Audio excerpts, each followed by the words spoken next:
Olá, boa noite, que see. Feliz quinta-feira. Hey, how are you? Hey, hey, hey. Happy Thursday. How are you? I hope you're doing well. I know I am. It's good to be here. It's to be back. Hopefully, you can all see and hear me. Let's see who was first in the chat. Action PJ. Hey, hey, hey. How are you? Hey, K Renee. How are you? How are you? Happy Thursday. It is here.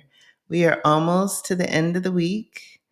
I, for one, am very happy about that. I had a bit of, I guess, good fortune today. So, as y'all know, I've been in these Portuguese classes 10 hours a week in class, not including makeup homework, because we lost some days, wildfires, and a strike. So, today, we were in class today, not even like 10 minutes. Why? A couple minutes in, they on strike again. So we can't finish class. We got to go home. Like, I just got here. But hey, I was able to get home early. That means, and because of the time change, so we here in Portugal, oh, that's right, I'm in Portugal. We here in Portugal, our clocks changed already last Sunday. Yeah, I think. So I'm joining you a little bit earlier on my side. So I like this time. I like this time. I'm like, can we keep it this way? Like, cause then, cause then when y'all move, then I gotta go back to 10:30. It's just, you know, let's stop messing with time. Because since I move abroad, I don't even have a concept of time. So much so that I realized there was something that I had planned to do, a vacation. And then I was like, ooh, I mixed it up. And then only to find out today, I did not. But I was under the belief that I had for several weeks now, which is just indicative of me needing a break. Ooh. But before I take a break, what do I have to do starting tomorrow?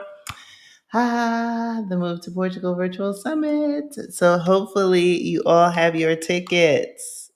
Please get your tickets. It is not too late.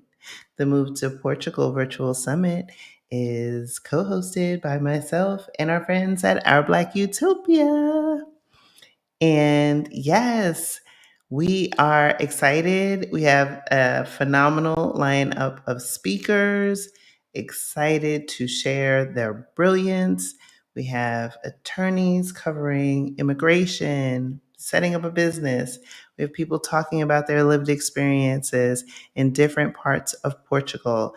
We're going to be talking healthcare from the framework perspective, and then also for people who have had firsthand experiences with the Portuguese healthcare system. So you will get your questions answered, right? So if you're on the fence, if you're thinking about Portugal, maybe you thought, hey, something changed, it's not for you, or it's down on the list. Maybe it's high on the list. But you know what? Even if it's high on the list, you still get something out of it, right? Because if you make this investment, and you find out, hey, I love Portugal, guess what? Confirmation. If you find out you don't, you just saved yourself a ton of money. Let me take a swig.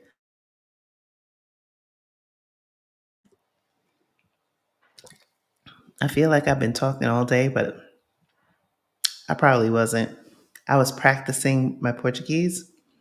There is one sound in particular that is very difficult for English speakers because we do not have that sound in our alphabet anywhere. Now, I took years of Spanish. I don't remember any of it. I mean, some of it came back when I was in Spain in September, but still, because I learned how to trill my R's, right? But in Portuguese, they don't trill the R's, right? It's like a, and so that is a very difficult sound to mimic when you're like talking. So I was trying to do some drills earlier to get my throat And my uvula, right? Uh, it's the little thing in the middle of your mouth, that little piece that hangs in the middle, your uvula, right? We're gonna go into science before I talk about today.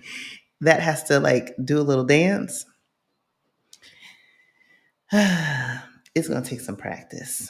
So for the time being, I'm cutting myself a break. I'm trying not to say like I did 2 years ago, like Rua de Castillo. Like, no. I'm at least trying to say hua, but still, right? It sounds like I'm saying hoo ha, which I'm not. I'm still trying to do this R sound. So I have to just be patient. It will happen. One day I will say it and it will be like, ah. It's any R word, right? Where R is at the beginning of the word.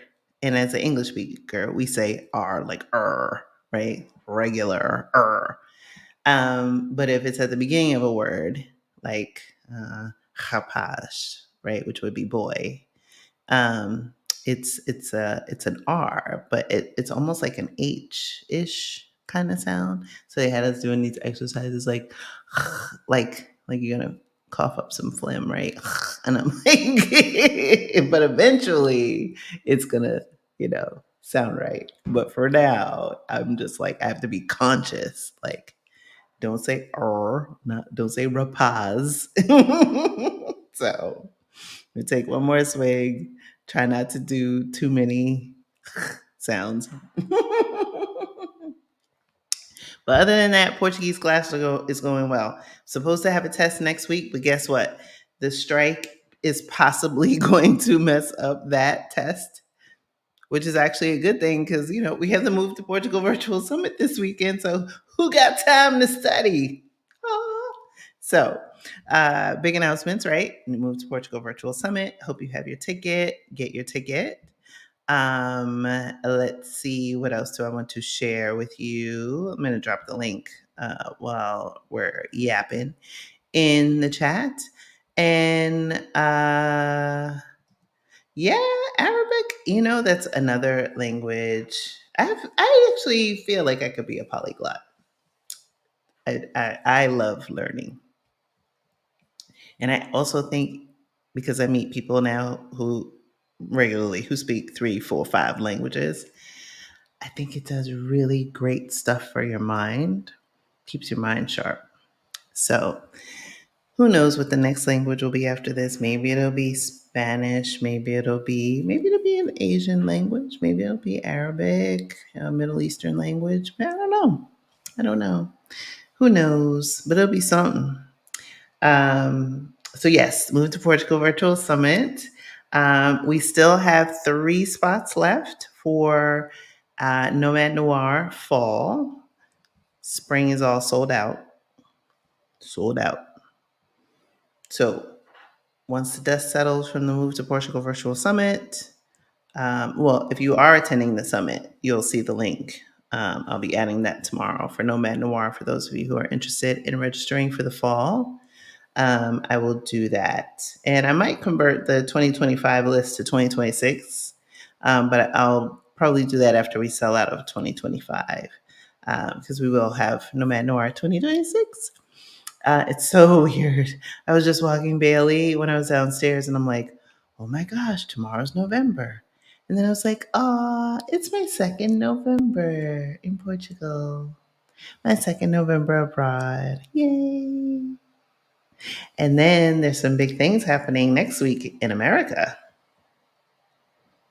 Let's hope some historic things, like good historic things, not like bad sequels. Let's pray that that doesn't happen.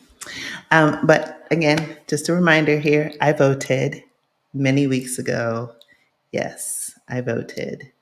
And so when you're abroad, you get to still vote. When you're abroad, those are still the perks. You got to get something. And I mean, for those of you who are abroad, you probably already know. And then for those of you who have yet to make the move, Depending on what state you're living in at the time that you're registered, right? Fortunately, and I'm so surprised this was the case, I was able to vote via email. But some people, several people, most people actually, had to mail in their ballots. And at least from Portugal, it is not cheap. It was €65 per ballot to send. So I am grateful for each and every person who is an overseas voter and who has to mail in or chooses to mail in their ballot. I'm also grateful for every overseas voter who decided to get on a plane and cast their ballot in person, even if they felt that they didn't have to, but they really wanted to. So it's a good thing. It's a good thing. So I'm excited for you all. If you have the opportunity, take advantage of early voting in your state. It is very, very important. Like I said, hopefully in some days we'll be able to celebrate. I'm not going to say how many because the last couple of elections have been nail biters, not decided on that night. I've already realized that because of the time difference, it makes absolutely no sense for me to stay up because polls will still be open. Nah, mm-mm. I'll see. I'll see how this ends. Hopefully, it'll be a season finale, right, and not a series finale. Put it that way. Hey, locating cozy. How are you? How are you? Thank you, thank you, thank you. Boa noite, boa noite. Anya's in the house, double T. Yes, I can't wait to see you in December too. I am looking though of taking a quick trip over to Spain because I need a break. Yolanda's in the house, the ABX girl. Uh,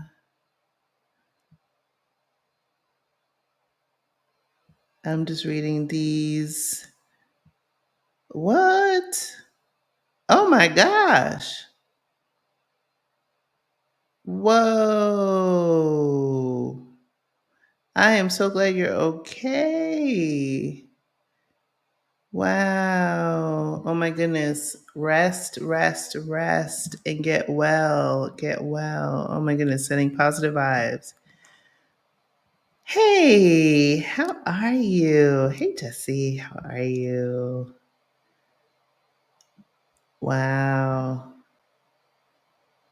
Yeah, yeah, retiring early. That's another one I think we'll probably do maybe next week. We'll see how America does next week. We'll see. We'll see. I'm not going to commit to a topic next week till next week. E Free is in the house. Hey Diane, how are you? Dr. Donna. Yes, I'm looking forward to the summit too. Genesis is here. Hey. Oh my goodness. Oh, I'm glad you're here. And definitely, oh yeah, that reminds me. Hey, Pisces Pratt is in the house. I'll finish a couple more hellos and then I'll remember. Layla. Layla. Hey Tanya.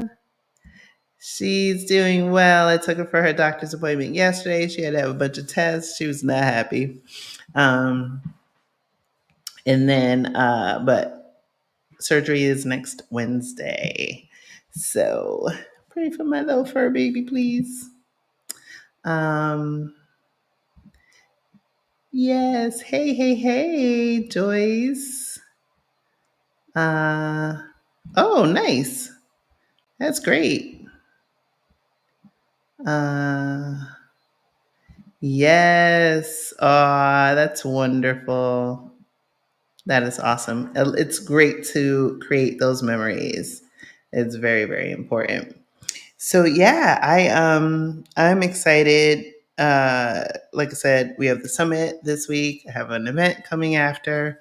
Um, Lots to share. Aw, thank you. Thank you. Yeah, my little fur baby. she's doing as best as she can. But yes, the Black to Global podcast is coming back. Oh yeah, I probably didn't even introduce myself.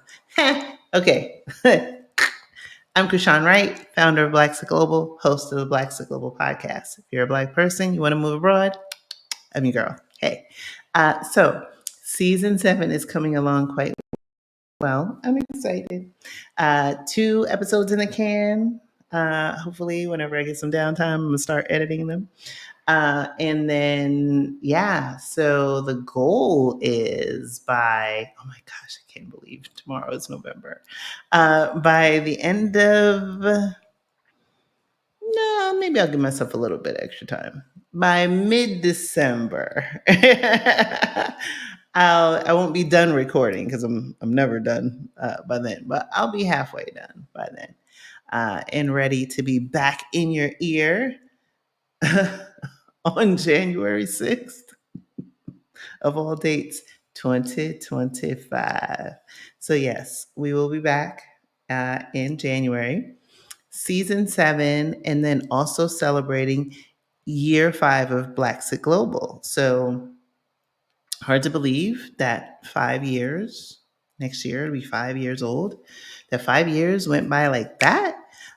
Largely because time kind of stood still and then warped fast at the same time during the pandemonium. But I didn't age. No, kidding. Kidding. Um, so yeah. Let's talk about, moving abroad. Let's talk about topics. Let's talk about creating a location independent business, which is what y'all are here to talk about with me tonight. So one of the things that I would say maybe before I moved abroad, or maybe when I decided. So, a couple things about my journey. When I made the decision in 2017, when I was in New Zealand to leave finally in 2023, I thought it was going to be a corporate job. So, in my mindset was like, oh, my kids will be grown, they'll be in school, I'll have this extended amount of time. I can do a corporate reload, won't cost me as much.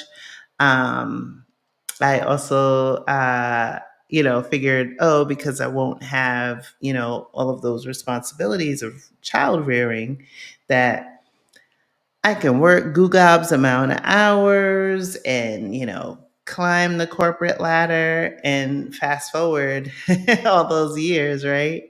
My mindset changed. I realized that the way we work in America and in corporate America specifically is a bunch of horseshit. It's crazy. No one should be working that way, right? I remember so many jobs, in this last one in particular, in corporate, where you would just have these fire drills. It would like leadership would say one thing, and then you're off to the races doing something, and then somebody else pops in and they're like, well, who told you to do that? And then everything, and it's just crazy making. Like, you're optimizing, and then all of a sudden there's layoffs, and then you got to do more with less. And it's just like all of this just nonsense, literally. It's wasted time, wasted energy, and if you're a public corporation, wasted money, right? Even if you're private, but still, it's wasted energy. And I know, I know. Who knew I was going to start swearing this early? I'm not even drinking tonight. But it is true, right? So much so that the Surgeon General even said, like, the way we work in the United States is bad for our health. And so, as I was, and this is before Black to Global, let me be clear. So, as I was still like, evolving, right, on my journey mentally, I remember in 2019, I went to visit my former colleague who had moved to France. She was on season 1 of the podcast, and got to see the way she was living there and just the ease by which she was living her life. And so Every year was an evolution. Fast forward to 2020, right? Don't need a lot of preamble there. And then I was really like spending a lot more time on social media for my own benefit, not as a digital marketer, and just digesting a lot of content, right? Around digital nomads, location independent businesses, listening to podcasts. And I was like revisiting some of the earlier things that I had thought about. And I was like, I don't want to be spending, 50 to 60 behind a desk, working 40 to 60 hours a week to make somebody else like happy, rich, or whatever while I'm miserable. uh, I want to dream a different dream, right? So then when I was meeting, virtually, all of these digital nomads that had location independent businesses, they were working from the beach, they were on yachts, they were sitting in their house, they were just doing some of everything, right? And then like the whole world was, still. I said, ooh, what if location independence is the way to go, right?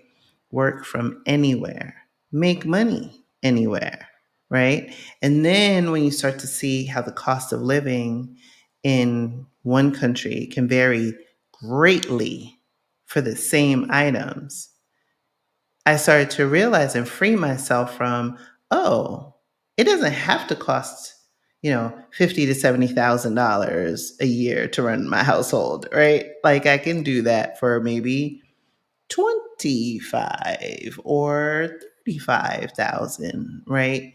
In one country. Or I could go to another part of the world and maybe make that number, go lower, right?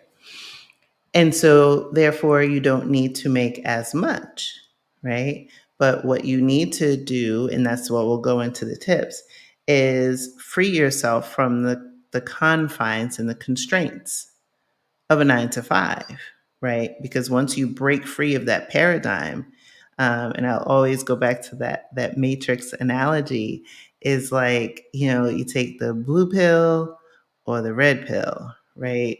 Like, do you want to stay in Wonderland, or do you want to see how far the rabbit hole goes, right? So that is really what I wanted to talk about tonight.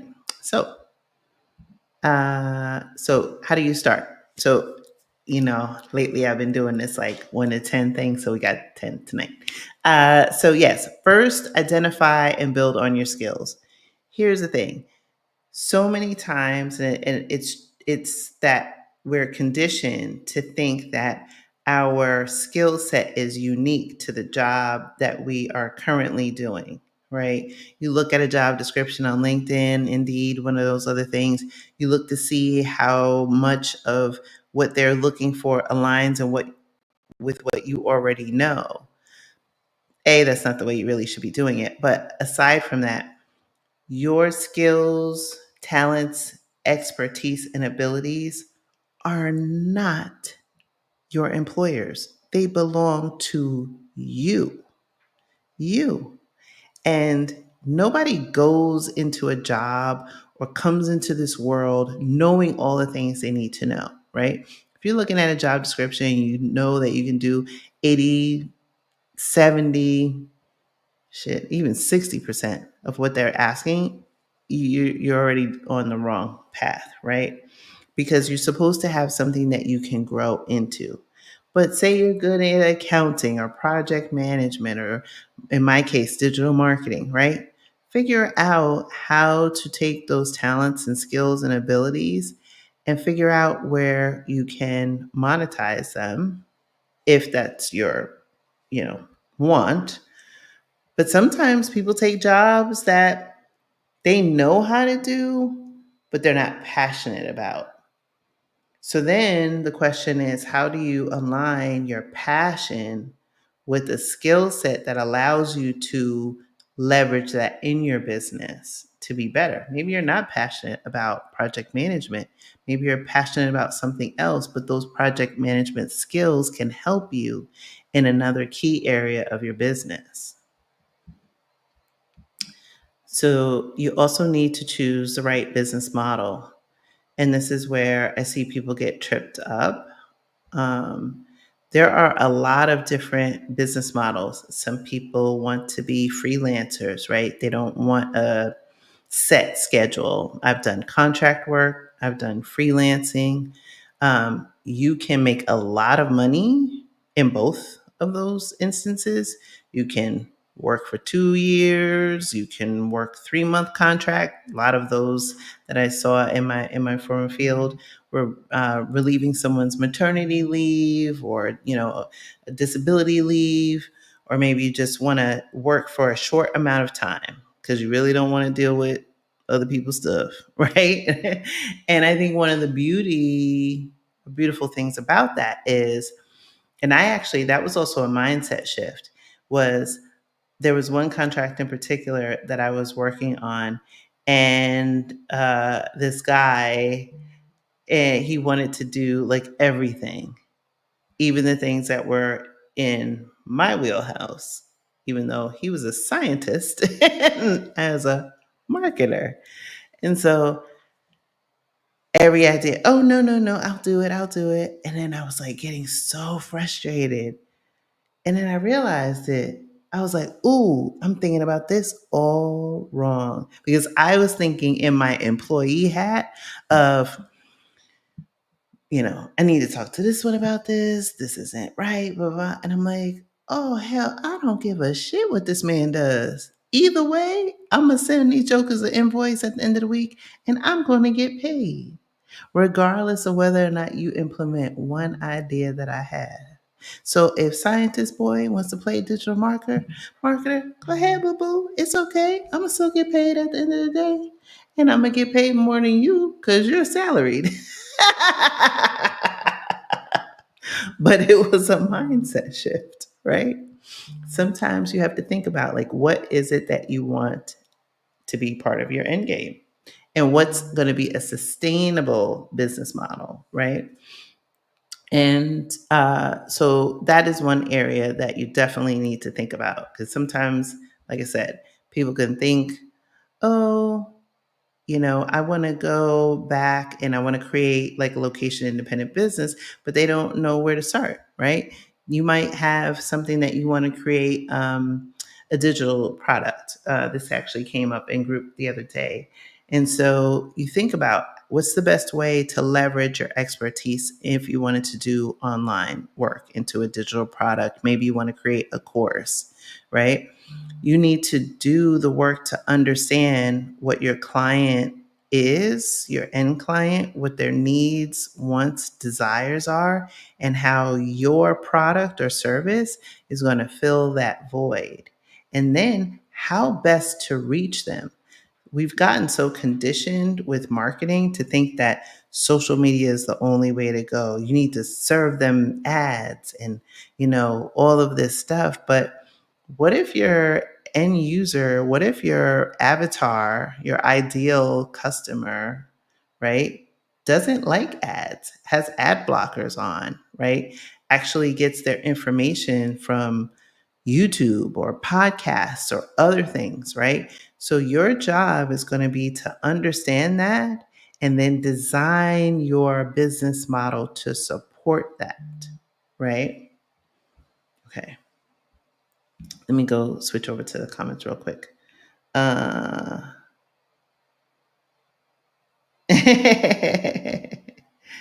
Yay. Okay. I just want to make sure y'all are still with me. Okay. All right. Um, and so then you need to create a solid financial plan. So this is also where I see people get tripped up. So one of the things that I did for many years, actually, I haven't done it since I've moved, but for many years, I'm still on their website. For a nonprofit organization, Rising Tide. I'm a Rising Tide capital entrepreneur. Very, very proud to be one. I've also worked for many years as a business coach. So I've seen people at all stages of businesses, startup all the way to what I used to do, which is lead digital marketing for multi-million dollar brands, consumer product. What is it, CPG? Consumer product goods? I don't even remember. I want to forget. Anyway. But nevertheless, so I've seen all the things, right? And sometimes people think like, oh, those big guys, they've got it all together. Those big guys have people like me, right? Like, who are highly compensated, and agencies, right? They have like these big teams, big budgets. Decisions don't get made as fast, right? You actually have a lot going for you when you're in this phase because, again, you may not have yet created your product or service. You've not yet channeled in your zone of brilliance, right? And so you're more malleable. So the financial plan is going to be important because it takes on average anywhere from 2 to 3 years for a business to make money. You might be getting dollars in, right? But you're also paying dollars out. But to where it is profitable can take anywhere from 2 to 3 years. And so you have to be okay with that. So one of the things that I did in my second business versus when I had my first business I started, I had gotten laid off and I had about, I don't even know at that point, maybe like $35,000 in the bank. And I was like, okay, I can do this. I can take like $3,000 and I'll start this thing. And I'm like, I'm Krishan Wright. And I just won a couple of awards and stuff. This was like 2013, somewhere around there. And I sat on my couch just waiting for the phone to ring. Baby, crickets and dust. I was like, what? Right? Because that's not how I created a website, right? I'm a digital marketer. I created a website. And it was like, no. And you know what I was also doing? Chasing money. Chasing money. Somebody had me, oh yeah, let's have coffee. I'm taking the train into New York City, doing all this other stuff, buying outfits, right, to look the part, right? Wrong. All wrong, right? You have to realize that it could be 2 to 3 years. And not to dissuade you, it's just to say, how do you start to build your money management muscle, right? So you can say, okay, this amount of money is what I'm going to devote to my dream and my business. And it may require that I continue to work the job that I want to leave, maybe not hate, maybe just decided that, you know, instead of waiting until you hate the job, maybe this is a good time to start to build up your base. And I'm really not that great with analogies, so let's see if this one works. But basically, you want to get your ship as close to the dock as possible before you take the leap so you don't fall into the water, right? Hopefully that made sense. So the goal is you can use your job as that bridge. Maybe you realize in doing focus groups and all these other things that you have now zoned in on your ideal customer. And maybe in that, phase that you're getting all this research, you realize you need to spend money on ads. Okay, that's great. Well, now perhaps you can use your 9 to 5 becomes the investor for your business. And you're not doing it like I did in my first business, where like I was solely dependent on that business to succeed because I had all my eggs in that basket, right? I didn't have another job. I wasn't trying to look for another job, right? But then when I switched my mindset and that opportunity came to do it a second time, I said, no, if I got to do this 9 to 5, right? Preferably get the easiest 9 to 5 you can get. But that's another talk, right? That's a talk for another day. But try to get and your mindset to where you can use your job as your number one investor in your business to pay for the ads, maybe to pay for an assistant, right? But again, make smart money management. Maybe it's to give you a 3 to 6 to 12 month base, right, of business expenses in the bank that you know you have an emergency cushion so that you don't have all of your eggs in one basket. So that if slash when you really need that money, when you need that business to be completely, when you completely need to be self-sufficient on that business, right? You need to be dependent on that business maybe when you're abroad or maybe the year before, whatever the case is. You've gotten past those 2 to 3 years. You've got a solid business model. You've got a sustainable plan. And so then you're comfortable and not making decisions just out of desperation, which is what I see so many people do incorrectly. Okay, I'm going to speed up a little bit. Ooh. So start it as a side hustle. That's the best advice, right? Start it as your side hustle so that it can grow into your main hustle. Maybe you devote 5 hours a week, 2 to 3 hours, whatever that time is, but you need to start it, be consistent, and also be disciplined. Be disciplined about how you're gathering information about your customers, understanding their needs, wants, and desires, right? Building up your brand presence, and then how are you going to do the finances? Those are the things that you want to focus, but do it as a side hustle because then again, like I said, do it while you can take a lot of risks. You can take a lot of risks while you still have the comfort of your 9 to 5. If you're doing it for the first time, once you're abroad or you lose your job, you have more at stake, you have more at risk. It may be where you're not going to take bold moves and make bold moves and risks because you have too much on the line. It might be where you're taking bold moves and it's not the right time, and then you could really make a really bad mistake, right? So that's why I say do it as a side hustle. And then, like, it goes back to what I said before about building your client base. Build your client base and learn while you go.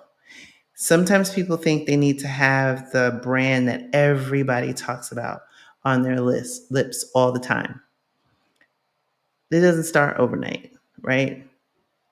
You have more, like I said, you're more malleable at this stage, but also when you have fewer clients, people tend to be, number one, more forgiving because you have the benefit of making a connection with your client base that is harder to do when there's so many, right? So you can build one-on-one connections and people buy from who they know, like, and trust. That is still a thing, right?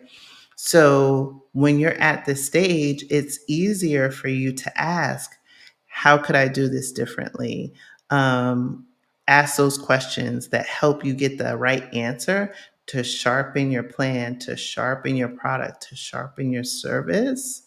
Sometimes people get intimidated and feel like, oh my gosh, I can't ask my customer. I'm supposed to look like the expert. I'm supposed to look like I know it all. No, you look like a person who's asking another person, right? And you get asked, people get asked all the time. You buy something from Best Buy, right? And like, how was your experience in the store, right? Amazon, you buy something from someone's shop, somebody's Etsy shop. How was your experience, right? People get asked all the time, but for some reason, when it gets to your own business, there's the intimidation and the fear. That is normal. I'm here to tell you it's normal. It's a normal reaction. But get past that. Get past that, right? Get about your business.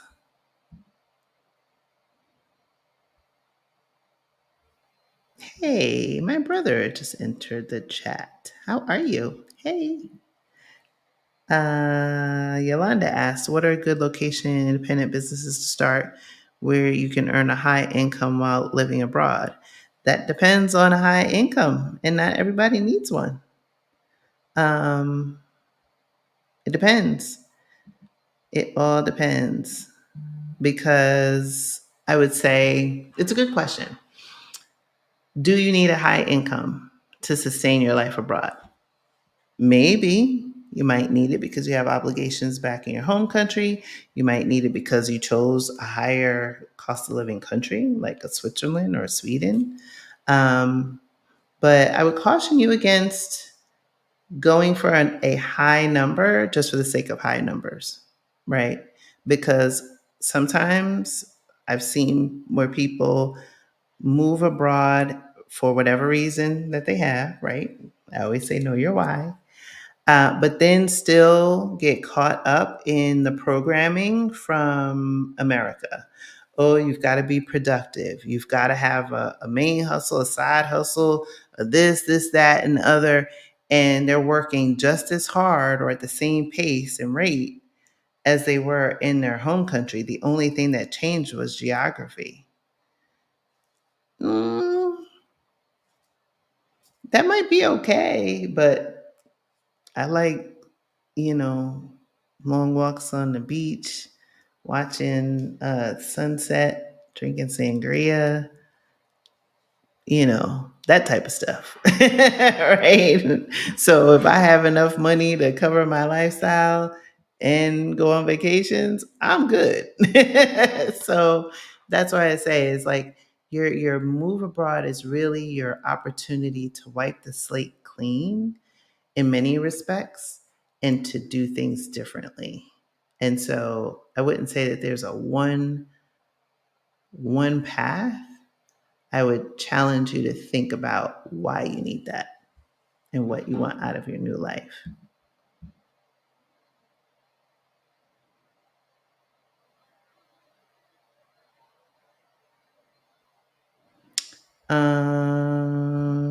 Hey.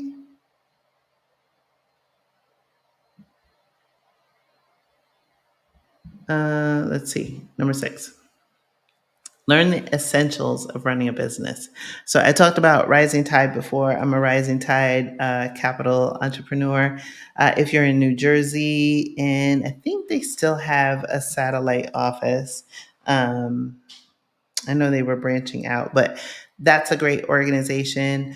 There's quite a few. Definitely look up. I know in the United States, there's been a lot of challenges around um, minority owned businesses and funding the ones that were operated through the federal government as well. And no, no doubt that they will still be feeling pressure. But they are still great organizations out there that support minority and Black owned businesses. Those are great places with which you can get business support. There's also, I think, in some of the free online schools, like Harvard has online schools around business. A lot of these, some of these companies have free classes. There's also things that you can think outside the box, like Masterclass, I think is another program where you can learn from like top entrepreneurs in business. You want to start to learn these essential skills. I'll also tell you this one, which really helped me in my journey. I was laid off in one of the many times in 2012 or 2013.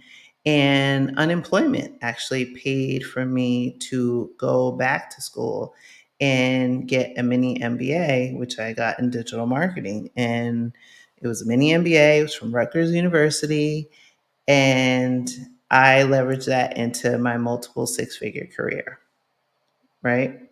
And so you can think outside the box, find out if you're at risk of being laid off or if you've been impacted or if there's something that you can qualify based on income, ethnicity, whatever. Find that thing to allow you to have the ability to get business advice. Maybe it's signing up for a business coach through one of these organizations that you can pay at a sliding scale if that's something that can apply to you. I mostly do expat coaching. However, there have been some people in Blacks to Global Passport who have had business coaching with me. So, like I said, I still am a business coach. But get the essentials of learning how to run your business, preferably by somebody who's doing the thing that you want to do.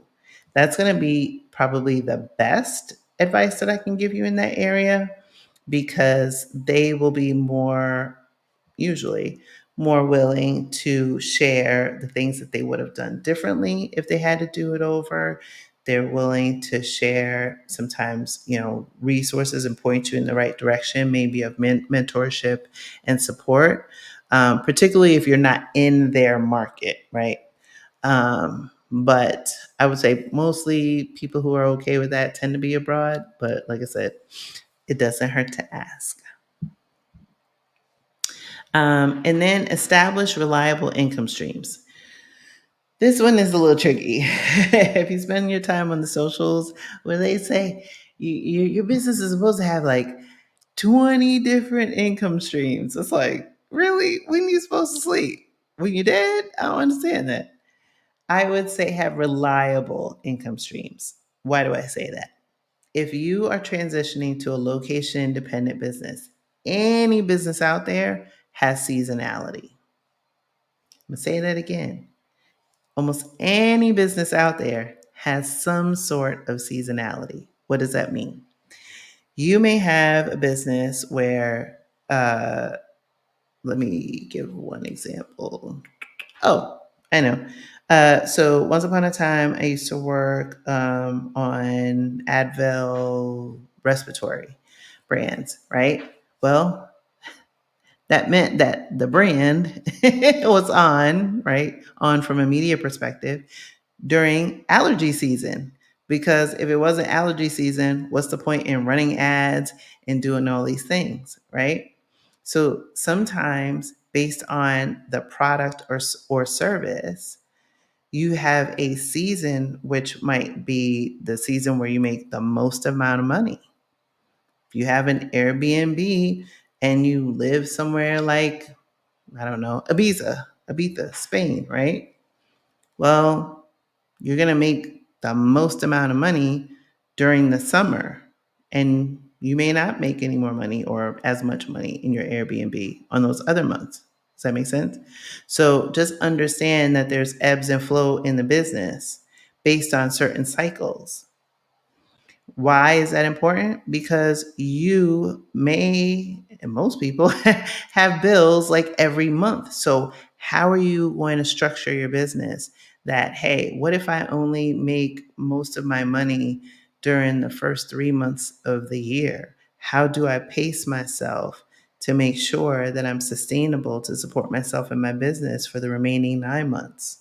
Right? How do I start to think of my business, and how do I continue to court my customer so that they come back to me in those peak periods?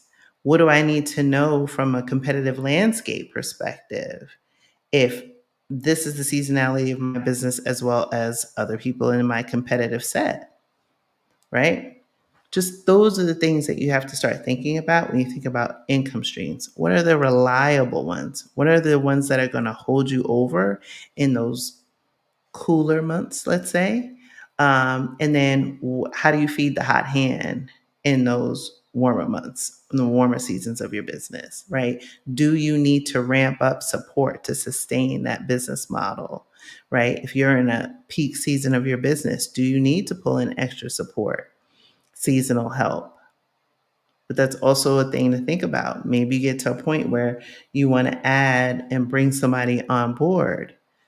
Is this the right time in your business, or should you look at bringing somebody in for a specific time when you're in a high point of your business? So these are the things that you have to think about.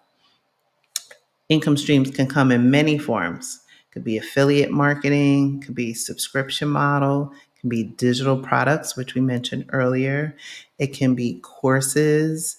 It can be coaching, right? It can be summits. It can be a whole bunch of different things, right? It all depends on your business, your product, what you're bringing to market, and how you're going to leverage those skills.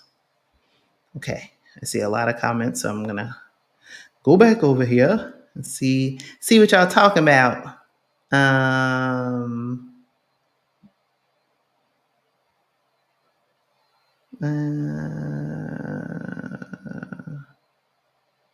okay, got it. Uh, choo, choo, choo, choo, choo. Okay, Michelle. Some people need money alongside living expenses, especially if they don't have much money in those products. I think, let me understand if I'm understanding you correctly, Nichelle. It's you may feel like you need to have more money because the other buckets, like investments, aren't where you think they need to be. If I'm understanding that correctly, yeah, and that's valid.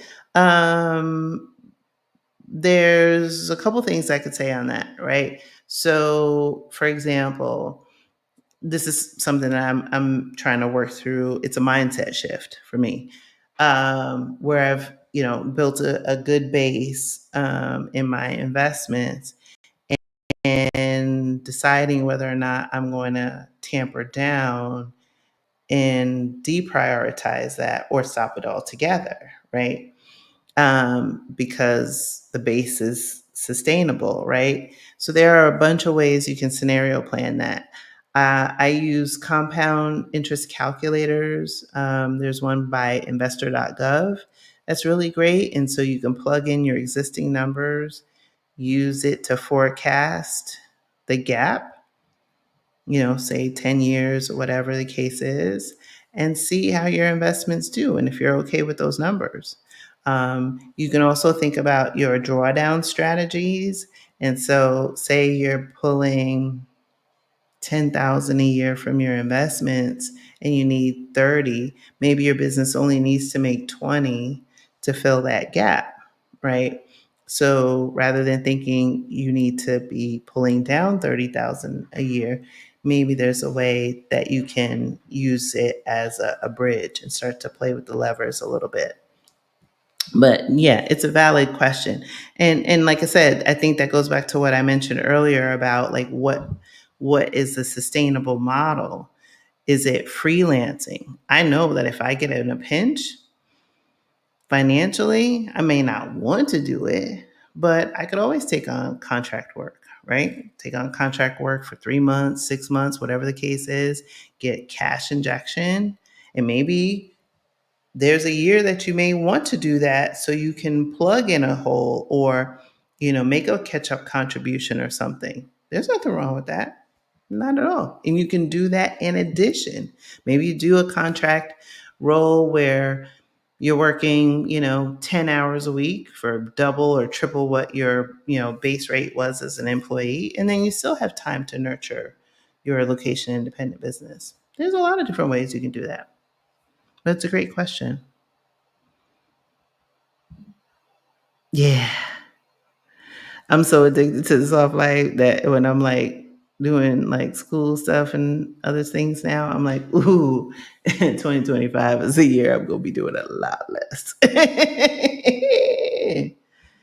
Yes. Yeah. Cornell E-Business School. Yep. There's a lot of great resources. You're welcome. Hey, Aileen. Teresa says, like you, Krishan, once I leave the US, I never want to work as hard as, yes, child. Yes, my priorities have shifted in a big way. Big way. You're welcome. Yes, it is very important to know.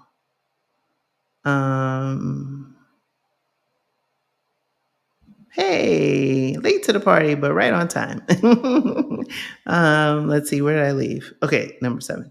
All right, we've got 2 more. So, research visa and residency requirements. This is important because there's a lot of digital nomad visas that are out there that started ever since the pandemic. Countries that have them or other, self-employment uh, schemes that they have out there have different thresholds, right? So some require you to maintain, let's say, 3,000 a month in your business where you can show you've had consistent income from your business, let's say 3,000 a month for the past 3 months. But remember, it can take 2 to 3 years for a business to turn a profit. So in those years, you may be reinvesting that money into your business. You may be, cash, well, hopefully not negative, but right, neutral, where your business is covering its own expenses. That's still a win. That's still a success. Sometimes people see like, oh, it's just making enough money to cover its own bills. That's still a win, right? Start to train your brain or retrain your brain to alter what you perceive as success, because what we feel or what we've been told the measures of success are, they really aren't. Think about the people that we as a society hold in high regard that are successful. They're miserable. Like Elon Musk, he's an asshole, right? He's the richest guy on earth. His kids hate him. The investors, right? Like, think about the people like that have his stock when he's on his little rants and stuff on X. Oh gosh, and let alone them people that gave him money so he can invest in X. They're regretting that shit right now, right? Think about it. So think about how you define success. Success may look differently for you. Success might just be getting up and saying, like before I started school, well, I still do it, but I love my slow mornings. My slow mornings consist of me getting up, taking my dog for a walk, coming back in, making some coffee, and sitting in my recliner for like a good hour and deciding what I want to do for my day. That's success for me.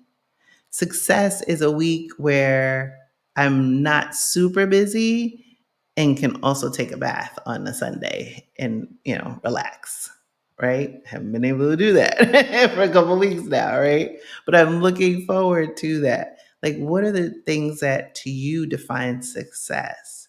And start to, if you can, question where those earlier seeds of success were planted.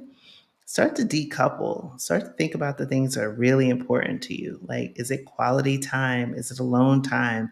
Are they walks on the beach? Are they time to journal, to read, to sleep? Right? Like, what is it? I saw in the Exodus Summit Facebook group. A lot of people are reading or they're getting Octavia Rahim's Rest is Sacred, right? So rest is sacred. That's defining success for me lately is being able to take a nap, right? And so those are the things that you can get when you have agency and own your own time. And so, getting back to what I was saying about researching visa requirements, you might need to have a certain amount of money in your business that you're making or drawing from your business in order to qualify for certain visas. You also need to understand that certain, uh, how do I want to phrase this? It is sometimes, usually, necessary that certain work activities happen or don't happen on a visa. Some visas prohibit you from engaging in any work activity. So you need to understand those, and you also need to understand the taxation. Um, what are those income streams that we talked about before? Maybe it's YouTube money, right? And how is that treated from a tax perspective in the country that you're moving to? Do they disregard it entirely? There are countries that say that, any income that you make in this country, we will tax you. But if that money is sourced from another country, go have at it, right? So those are some of the things that you're going to need to consider when either you think about starting and pivoting and transitioning to a location independent business, or if you already have a business that's already online, or somehow you can leverage into a location independent business. How then can you conduct that business, and what are the right countries, or what are the countries that align with your business model, that don't have you working, weird hours or things like that? That's just not sustainable. 9, network with other people, like doing the things that you want to do. So get into, they have different accountability groups. They have different. I was in one during the pandemic, which was great. We were all in different countries. One person was in Indonesia. One person was in Puerto Rico. I was in New York. Another person was in Germany. And we would get on for a call. Like, I think we were doing it like every 2 weeks. And we would talk about our respective businesses, things that we wanted to bring to market, things that we wanted group feedback on, ideas to sharpen. So that is a great way, whether you either create one or you find an existing one, but get around other people that are digital nomads, that are location independent, that can help you. Because when you're around community, that is when all the juices start to flow, the ideas start to happen, the power of collaboration. So lastly, set a timeline. Set a timeline. So remember all those things I said earlier, including the 2 to 3 years, right, that it takes to get it sustainable. Doesn't mean you have to put your move off for 2 to 3 years. Please don't conflate that. What I'm saying is set a timeline, right? Realistic timeline. And then take the leap, right? Like I said, you might need to do a full on assessment of, like I said from the beginning, your skills, your talents, your expertise. And then how do you use your 9 to 5 to be your first investor? Maybe your second, maybe you're your first investor in your business, but a big investor in your business is your 9 to 5. Use that to fund the life ultimately that you want. So if that means hiring a coach, if that means bringing on an accountant, or a virtual assistant, maybe you can be really nimble and agile, but that is what you need to do. And that is what it takes to pivot from a 9 to 5 to a location independent business. Okay, I did an hour and 3 minutes. Okay. Let me go back into the chatty. Da, da, da. Boop, boop, boop, boop, boop, boop. Oh, it's my pleasure. On your way to Italy. Yay! Oh my gosh, have a wonderful time. Awesome. Venice is on my list. I'm going to be out in these international streets next year. No, it's okay. You're not the first person to misspell my name. You won't be the last. Hey, thank you. I'll run the full list again. I just want to make sure I didn't miss any other. Okay. All right. So before I go, okay. Before I go, let me run the list all the way, start from the beginning. Okay. So what we need to start a location independent business, we're going to start from the top. Okay. Identify and build on your skills, right? Then you're going to choose the right business model. Thirdly, create a solid financial plan. start as a side hustle, right? Because you want to use your job as your biggest investor. Build your client base and learn early. Learn the essentials of running a business. A lot of resources are out there. Get in where you fit in. Establish reliable income streams, right? Stephanie Perry, our friend Stephanie Perry, calls them income rivers. I love that, right? Ooh. Research visa and residency requirements. I don't want you getting kicked out of the country, put in jail, deported, none of that stuff, right? We want to be legal.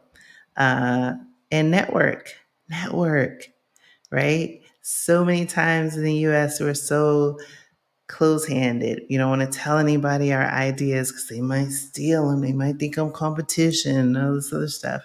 I'm not saying that everybody you encounter on in the uh, expat world, people who are abroad, are like all good, right?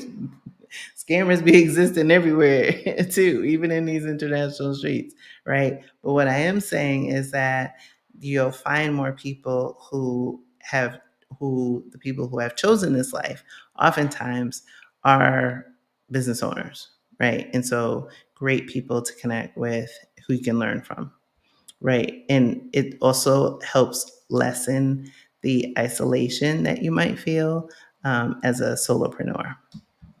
And then set a timeline and take the leap. Okay, I'm gonna do one last look at the comments. Where we be? Hey, Junket. Junket's in the house. Okay, let me see. Lauren said, my cousin managed to move abroad and making a phone sex operator, and beat model on instrument. Woo, baby. Beats don't fail me now. Hey, look, I love that. She started her LLC before leaving the US. Makes us, heck yeah. They had that at Exodus Summit, Move Abroad Money. Homegirl was on there talking about how she was doing phone sex and one was doing feet pics. Do what works for you, okay? Do what works for you. I don't discriminate. Right? If my toes was looking a little cuter, who knows? Maybe I'll paint them and I'll post them on my Instagram. Y'all tell me if I have the potential to be a feet pic model. Cause look, these size 11s gotta be doing something. I made them stomp grapes a few weeks ago, but I feel like I could put them to work.